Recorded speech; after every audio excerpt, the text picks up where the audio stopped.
Hola amigos y amigas, bienvenidos a su programa de debate político Tesis y Antítesis. Como siempre, gracias por su sintonía. Agradecemos la presencia de los asambleístas Virgilio Hernández y Luis Fernando Torres. El tema de hoy, la Constitución de Montecristi. ¿Una actualización necesaria o un texto con errores? Yo soy Belkis Sánchez y en los próximos 30 minutos estaré moderando este debate político. Recuerden que llegamos a ustedes gracias a la señal abierta de la Televisión Legislativa del Ecuador en los canales 42 en Quito, 22 en Guayaquil, 27 en la ciudad de Cuenca. Nos pueden seguir también por la web a través de envivo.asambleanacional.gov.es.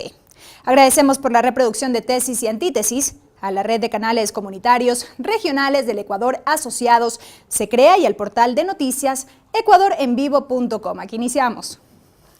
Se anunció como una constitución que durará 300 años, pero en los pocos que tiene como vigencia desde el 2008, ya tuvo una reforma.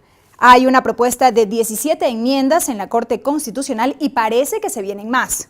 Veamos a continuación un resumen de la historia de nuestra última constitución. El 15 de abril de 2007 se realizó una consulta popular en la que el 81% de los votantes autorizaron al gobierno a convocar a elecciones para conformar una asamblea constituyente que cambie el marco jurídico del Estado. El 29 de noviembre de 2007 se instaló la Asamblea Constituyente en Montecristi por un periodo de 8 meses. El 25 de julio de 2008 la Asamblea entregó al país el texto de la nueva Constitución para ser sometido a referéndum aprobatorio. El 26 de agosto de 2008, el exasambleísta León Roldós presentó ante la Fiscalía General una denuncia por supuesto fraude en la aprobación de los textos constitucionales. El trabajo de la Comisión Especial de Redacción entró en duda. El 28 de septiembre de 2008 se efectuó el referéndum aprobatorio y el proyecto constitucional consigue un resultado favorable del 64% de los votantes. El 20 de octubre de 2008 entra en vigencia la Constitución de la República trabajada en Montecristi. 3 años después, tras el referéndum y consulta popular del 7 de mayo de 2011, se reformaron los artículos 77, 179, 180, 181, 312, la disposición transitoria 29ª y el artículo 20 del régimen de transición. Otros 3 años más tarde, la presidenta de la Asamblea Nacional, Gabriela Rivadeneira, entregó una propuesta de 17 enmiendas constitucionales a la Corte Constitucional. Entre los asuntos principales se pueden citar la reelección indefinida, edad para postular a la presidencia de la República, las atribuciones de las Fuerzas Armadas, se corrige la palabra provisionales por previsionales y se presenta a la comunicación como servicio público. Por su parte, el expresidente de la Asamblea Constituyente, Alberto Acosta y Ramiro Ávila, integrante de la Comisión de Redacción, entregaron a la Corte Constitucional un amicus curiae como terceros interesados sobre las 17 propuestas de cambios de la Carta Magna. Allí señalan que el Ejecutivo pretende concentrar más poder, que los cambios requieren consulta popular e incluso una nueva Asamblea Constituyente, pues inciden temas como la estructura del Estado, los derechos de participación ciudadana, las garantías ciudadanas, la libertad de comunicación como un derecho, entre otros. Hasta la fecha de realización de este programa, la Corte Constitucional ha recibido 10 amicus curiae. Bien amigos, iniciamos entonces con el debate. Ustedes ya lo saben, tienen 2 minutos cada uno en este bloque para que expongan sus planteamientos. Asambleísta Torres, iniciamos con usted. ¿Es necesaria a su criterio una revisión de la Constitución? Una vez ya aplicada, se han notado errores y hasta vacíos. Bueno, errores existen. Aquellos, por ejemplo, que se refieren a fondos provisionales en lugar de fondos previsionales en el artículo 72 de la Constitución, constituyen errores que deben ser corregidos. Pero vayamos al origen de la Constitución. La Constitución de Montecristi no fue el fruto de un consenso ni de un acuerdo. Fue la imposición del grupo mayoritario en la Asamblea Constituyente, voluntad que después fue confirmada por cerca del 80% de los electores ecuatorianos. El hecho de que una mayoría tan importante de ecuatorianos haya dicho sí a la Constitución no significa que la Constitución haya sido trabajada sobre la base de un acuerdo. Constituciones que fueron el fruto de un acuerdo son las constituciones española y colombiana. En Colombia, en 1991, 3 fuerzas políticas, los antiguos guerrilleros, los conservadores y los liberales, en la Asamblea Constituyente, sin que tuviese dominio alguno estas 3 fracciones, lograron forjar un consenso que le dio a Colombia una constitución duradera, una constitución que sentó las bases para depurar el sistema político y sobre todo abrir el camino para restaurar la paz. En España, luego de la caída de Franco, vino la transición. Después de los pactos de la Moncloa, fue un acuerdo de las principales fuerzas donde participaron socialistas, comunistas, conservadores e inclusive antiguos monárquicos, los que dieron básicamente a luz a la Constitución española de tanta duración. Si comparamos entonces lo ocurrido con la Constitución ecuatoriana y estas dos, hay una gran diferencia. Ellas se aprobaron por consenso, esta no. Inclusive hay alguna diferencia con la Constitución bolivariana de Venezuela. Cuando Chávez convoca a la Constituyente, no hubo el dominio que existió en la Constituyente de Montecristi, a tal punto que sin que haya existido un consenso en Venezuela, al menos la Constitución permitió la participación de importantes sectores. Gracias, asambleísta Torres. Asambleísta Hernández, su réplica respecto de lo dicho, ¿no es fruto de un acuerdo esta Constitución? El único error que efectivamente hay que corregir es el señalado en el artículo 372, que está la palabra provisionales cuando debe estar previsionales para referirse a los recursos de la seguridad social. Este es un error. Pero luego, hablar de que la Constitución del 2008 no fue fruto de un acuerdo, de un consenso, sino más bien de una imposición en democracia, eso es absolutamente absurdo. Además, es incoherente con lo que pasó en la Constitución 10 años atrás, la de 1998. ¿Con qué normas, con qué reglas fueron elegidos los constituyentes de 1998? Ahí sí, utilizando un método absolutamente desproporcional. ¿Qué pasa en el 2008? Dice que no es fruto del consenso, que es la imposición del grupo mayoritario. No puede haber en una democracia imposición del grupo mayoritario, sino más bien son las reglas en torno a las cuales funcionan todas las democracias del mundo. Pero veamos algunos antecedentes que son importantes, Luis Fernando. Primero, el método con el que se seleccionó a los asambleístas del 2008 es uno de los más proporcionales de la historia, el método Hart. Luego, es la Constitución en la que por primera vez, efectivamente, se permite la participación 50% hombres, 50% mujeres. Es cierto que esta norma estaba vigente desde antes, pero no se cumplía y había incluso el Tribunal Supremo Electoral realizaba unos reglamentos que impedía la participación de las mujeres en igualdad de condiciones que los hombres. Tercero, se establece condiciones para el acceso a la publicidad, de tal forma que no sean los grandes partidos ni las empresas electorales las que imponen sus reglas e imponen sus candidatos, porque son los únicos que pueden contratar publicidad. Aquí se permitió participación igualitaria, de tal forma que las reglas con las que se eligió a la Constitución del 2008 fueron las más democráticas. Luego, también hay que decir que esta Constitución fue aprobada por referéndum y ahora, más que hablar de errores, lo que hay que señalar es que el tiempo ha cambiado y con el tiempo se han modificado las circunstancias y las condiciones del país. Bueno, pero ha sido el mismo presidente de la República quien ha referido no solo uno, sino varios errores en la Constitución y ha cuestionado el hecho de que es sumamente larga. Sí, yo no creo que una Constitución puede decirse que es buena o mala porque es más larga o más corta. Y creo, sobre todo, ya analizaremos en los siguientes segmentos, el tema del tiempo es fundamental en la política. Gracias, asambleísta Hernández. Asambleísta Torres, uno de los temas, sin duda, más fuertes de este paquete de enmiendas enviado es el que tiene que ver con la reelección indefinida. ¿Cuál es su criterio respecto a este tema? Bueno, algunos de los constitucionalistas extranjeros, entre ellos españoles, que inspiraron los cambios en Montecristi, han sostenido que en esta nueva era del socialismo del siglo XXI, las constituciones no tienen que ser el fruto del consenso, tienen que ser prácticamente la expresión de la voluntad mayoritaria. Ocurrió en Venezuela, ocurrió en Ecuador, ocurrió de alguna manera en Bolivia, de tal modo que esa es la tónica y la tendencia, y por ello es que la Constitución de Montecristi tiene tantas debilidades y tantas fisuras en cuanto a su legitimidad, que el 80% de los ecuatorianos haya dicho sí. Bueno, la democracia plebiscitaria sirve y no sirve. Luigi Ferrajoli, uno de los constitucionalistas más serios del mundo, sostiene que la democracia plebiscitaria es la que más golpea a la verdadera democracia constitucional en los países. Ahora bien, en cuanto a lo que usted menciona, la reelección indefinida, a mi modo de ver, afecta a la estructura misma del Estado, porque en una república presidencial como la ecuatoriana, la reelección inmediata, indefinida y consecutiva del presidente afecta al elemento autoridad.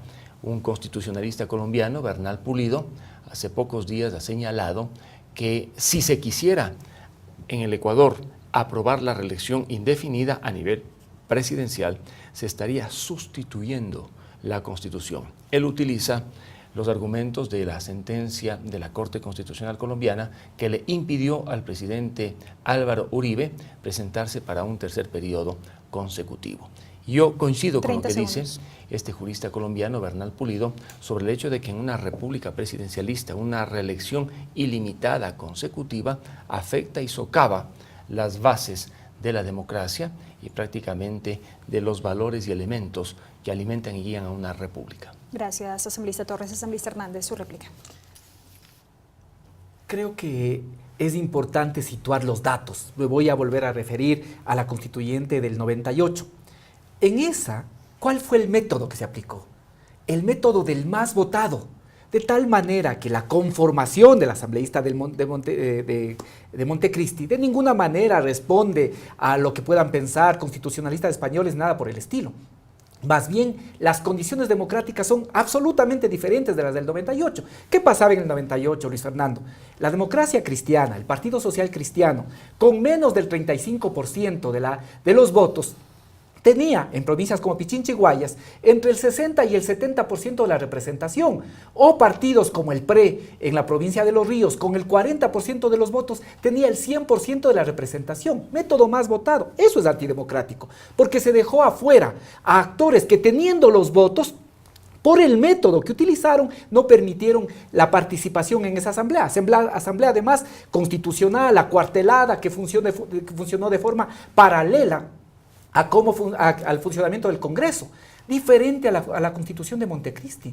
En la Constitución de Montecristi, que fue elegida con las reglas más democráticas de la historia, participaron, se inscribieron más de 150,000 personas, más de 1.600 comisiones generales, entre comisiones y plenario, de tal manera que lo que se construyó en la Constitución es fruto de lo que en ese momento era importante, trascendental para el país. Ahora, ¿qué es lo que tenemos? Y esto es también vital señalar. En la política hay dos elementos que son claves. Uno es el tema de los actores que configuran una correlación determinada en un momento histórico, y la otra es el tema del tiempo. Hay cosas que en este momento se plantearon en la Constitución en un marco de debilidad del Estado, en un marco de una democracia formal, en un marco de ausencia de derechos. Quizá ahora esos temas pueden ser y necesitan ser revisados para profundizar el proyecto de cambio y transformación del Ecuador. Lo de la reelección indefinida también.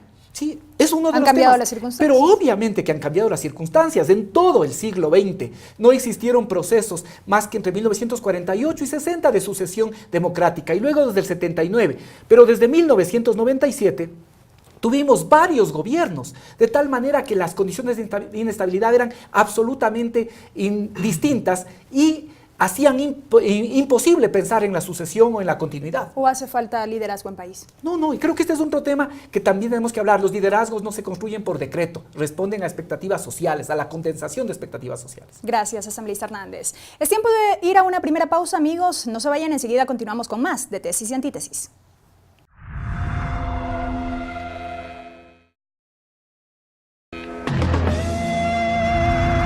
Estamos de regreso, amigos, con Tesis y Antítesis. El tema de hoy, la Constitución de Montecristi, una actualización necesaria o un texto con errores.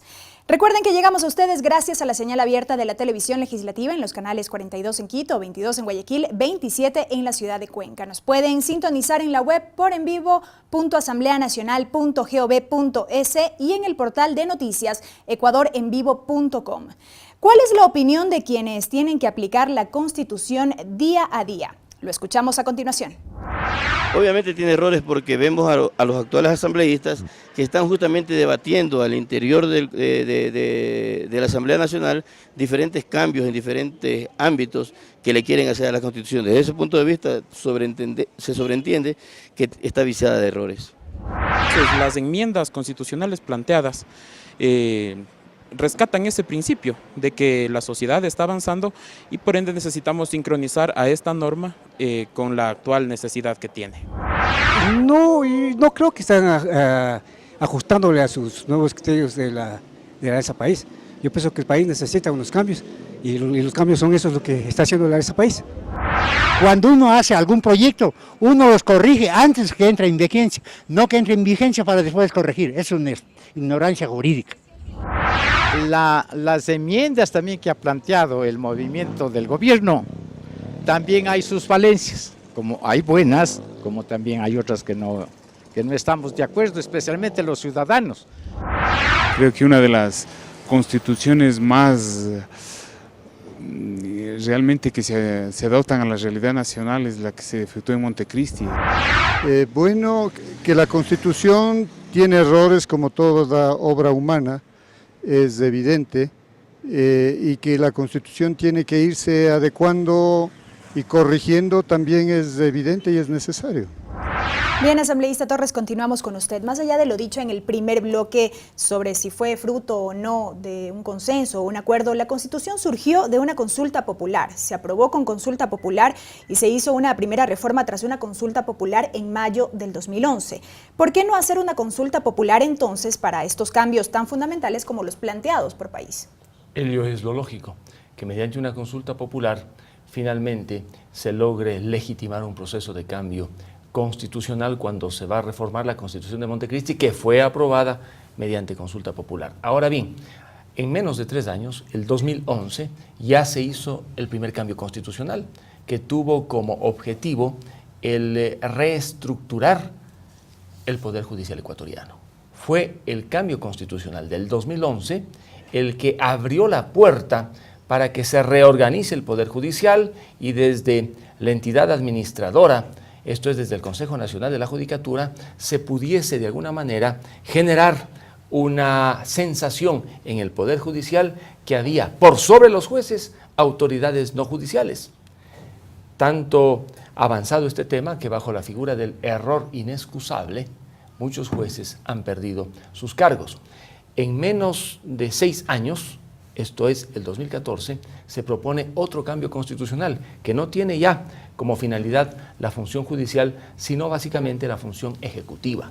Este último cambio tiene una connotación hasta cierto punto político-electoral, porque se la hace antes de las elecciones del año 2017, fecha en la que el actual mandatario no podría ser candidato a menos que se cambie la Constitución.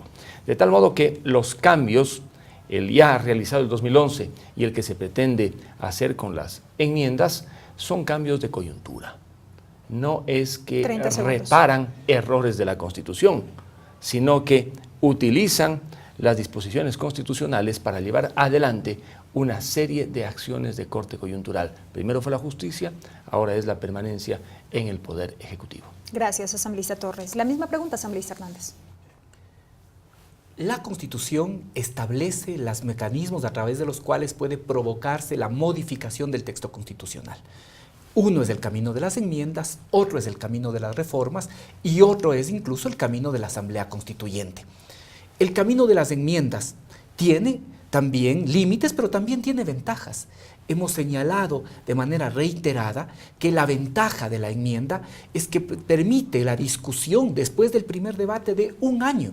Entonces tiene varios filtros. Primero, el análisis de constitucionalidad que está haciendo la propia Corte respecto del procedimiento que debe utilizarse, si es enmienda o es reforma. Segundo, tiene que discutirse en la Asamblea y por lo tanto podrá expresarse en la Asamblea también los distintos criterios. Tercero, hay 1 año para que debata la sociedad y la sociedad también pueda expresar sus opiniones, de tal forma que cuando finalmente se decida, lo que se acuerde no sea solo fruto de la coyuntura de este momento, sino también del mediano y largo plazo. La reforma, de igual forma, tiene ventajas y tiene dificultades. Una de las ventajas es que se hace a través de consulta popular. ¿Cuál es en cambio el límite? Que el plazo entre el primero y segundo debate son apenas 90 días, lo cual, antes que propiciar el debate amplio, puede permitir básicamente la preparación de campañas electorales. Y el camino de la Asamblea Constituyente es si es que la Constitución va a modificar o la modificación va a cambiar la estructura de derechos que está en la Constitución. Precisamente sobre este tema, ustedes han defendido el camino de la enmienda, pero esto aplica siempre y cuando no se afecte la estructura del Estado. ¿No se reforma acaso con este paquete que ya fue presentado? No, nosotros hemos justificado en cada una de las 17 enmiendas que se ha propuesto a la Corte Corte Constitucional que se cumple a cabalidad lo que señala el artículo 441 de la Constitución. No se cambia la estructura de la Constitución, no se cambia la estructura del Estado, no se afecta a derechos ni tampoco se afecta el proceso de cambio de modificación constitucional, de tal manera que cumplimos a cabalidad. La consulta siempre es una posibilidad y sobre todo siempre va a ser el mandante, va a ser el ciudadano el que tiene la última palabra, porque la posibilidad de reelección no asegura la elección. No olvidemos las últimas elecciones, el 70% de quienes se presentaron como candidatos a la reelección no lograron su objetivo, de tal manera que siempre la última palabra tiene el ciudadano. Gracias, asambleísta Hernández. Asambleísta Torres. Bueno, hasta el mes de octubre aproximadamente del año 2015 debería estar aprobada la enmienda, reforma, cambio que pretende hacer el bloque de gobierno para pasar la reelección presidencial consecutiva, ilimitada e indefinida. Hasta octubre están contra el tiempo. Me temo que si la Corte Constitucional no se pronuncia a tiempo y se demora el primer debate, los que ahora están proponiendo la enmienda finalmente tendrán que ir por una consulta popular, por la reforma, porque los tiempos, el cronograma, prácticamente les tiene contra la espada y la pared. No nos olvidemos que un año antes del inicio de un proceso electoral no puede hacerse ningún cambio.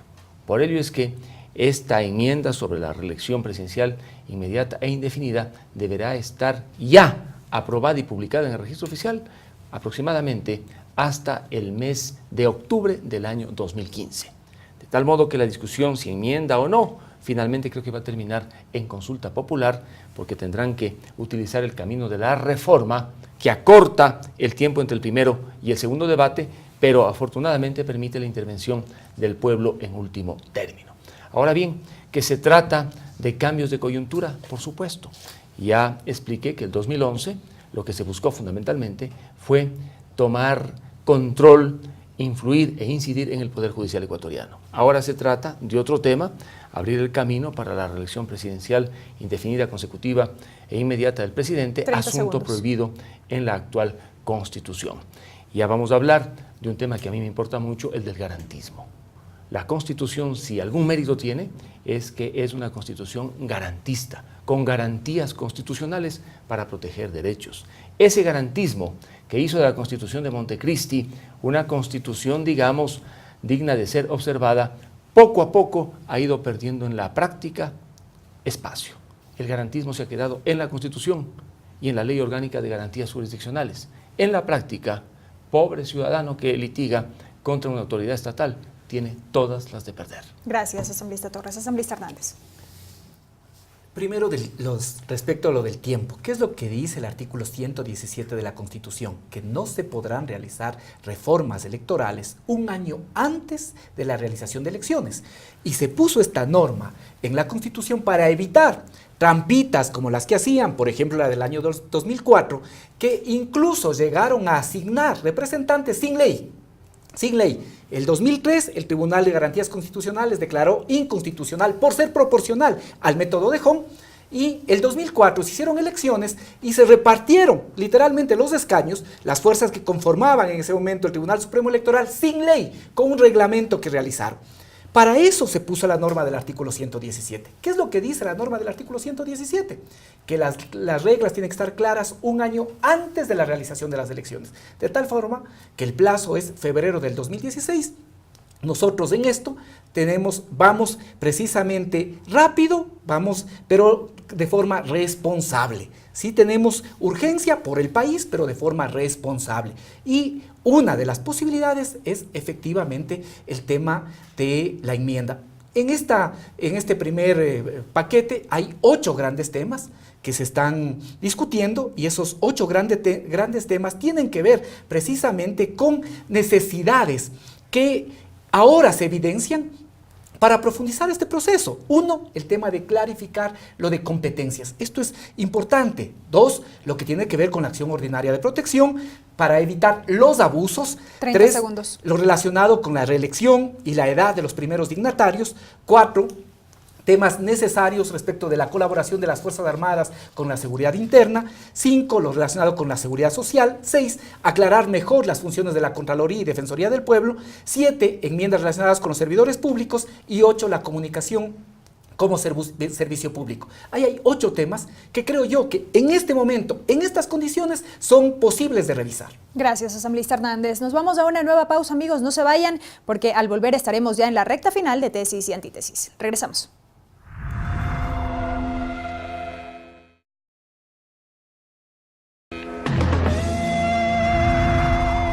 Amigos, continuamos con más de Tesis y Antítesis. En este último bloque, los asambleístas tienen 3 minutos cada uno para exponer sus conclusiones. Asambleísta Torres, continuamos con usted. 3 aciertos y 3 errores de la Constitución. Bueno, entre los aciertos yo mencionaría el garantismo, las garantías que establece la Constitución para poder materializar y proteger derechos, el tratamiento que le da a la responsabilidad civil extracontractual del Estado también constituye una evolución frente a lo que estaba previsto en la Constitución de 1998, y otro de los aportes, la garantía que da el artículo 66 a la libertad de expresión y opinión, que no podría ser disminuida, como lamentablemente ha sido bajo este concepto de servicio público prestado por los medios de comunicación privados. Allí tiene 3 aciertos a primera vista. Desaciertos: el hecho de que en el artículo 1 ya no sea uno de los rasgos del Estado constitucional la alternabilidad en el poder. En todas las constituciones ecuatorianas y particularmente en la del 98, una característica de la Constitución era la alternabilidad en el poder. En el artículo 1 se eliminó. Adicionalmente, hay otras normas que tiene la Constitución que le permiten al Estado interferir en los intercambios económicos. Esa gran capacidad del Estado para interferir en los intercambios económicos distorsiona el funcionamiento de una economía libre, de una economía de mercado. Y otro de los desaciertos, el excesivo presidencialismo y la existencia del Consejo de Participación Ciudadana. Si alguna cosa se debe hacer cuando se cambie la Constitución, será eliminar el Consejo de Participación Ciudadana y restar competencias y poderes al presidente de la República. En el Ecuador tenemos un presidencialismo exacerbado, una especie de hiperpresidencialismo. Ahora bien, en todo este entorno, a mí lo que más me preocupa es el garantismo.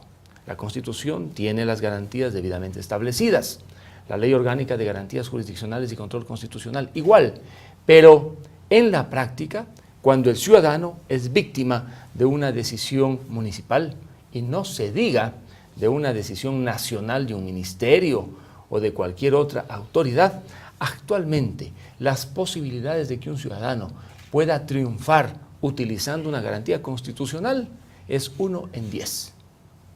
Cuando recién se aprobó la Constitución de Montecristi, la situación era distinta.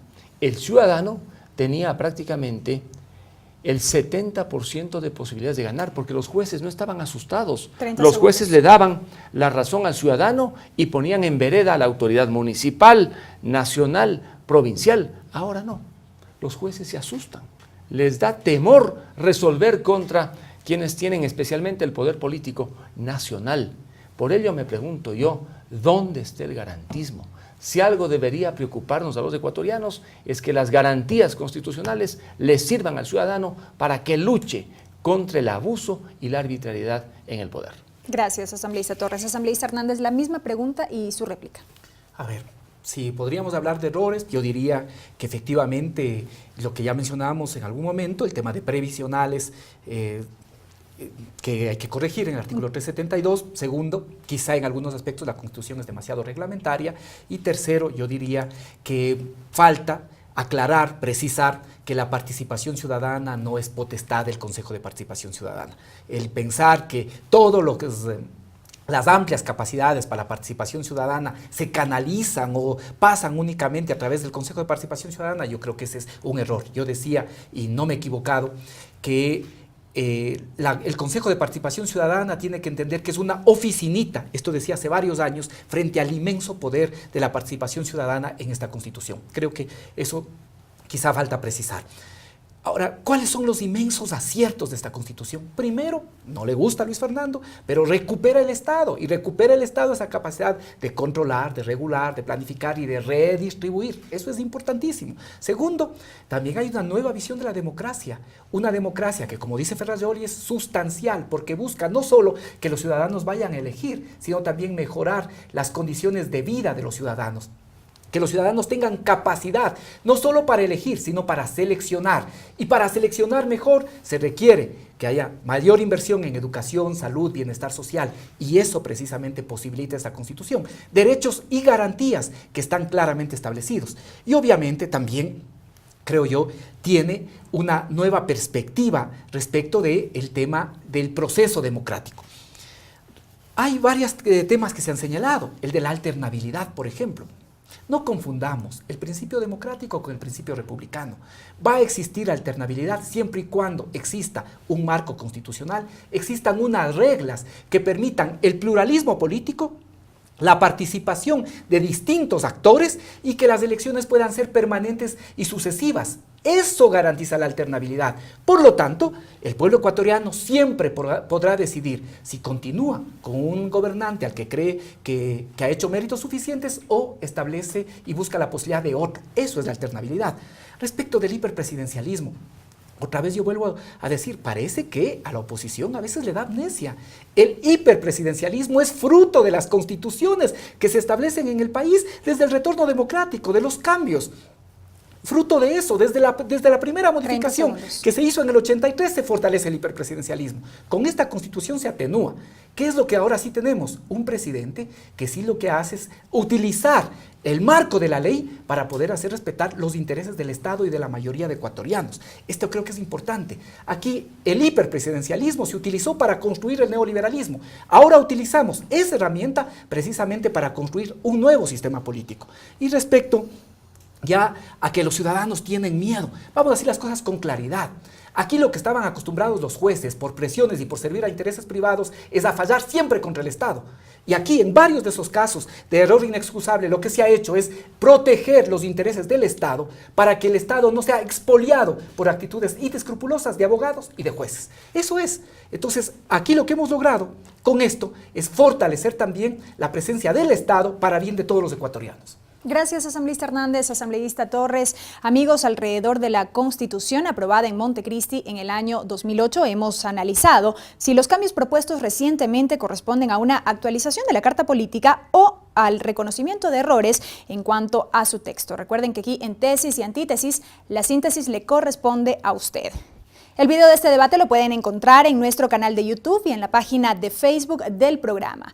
Tesis y Antítesis se reproduce por la señal de la radio de la Asamblea Nacional los lunes a las 8 de la mañana. Se retransmite por la red de canales comunitarios regionales del Ecuador asociados Se Crea y se difunde por el portal de noticias ecuadorenvivo.com. Hasta la próxima semana.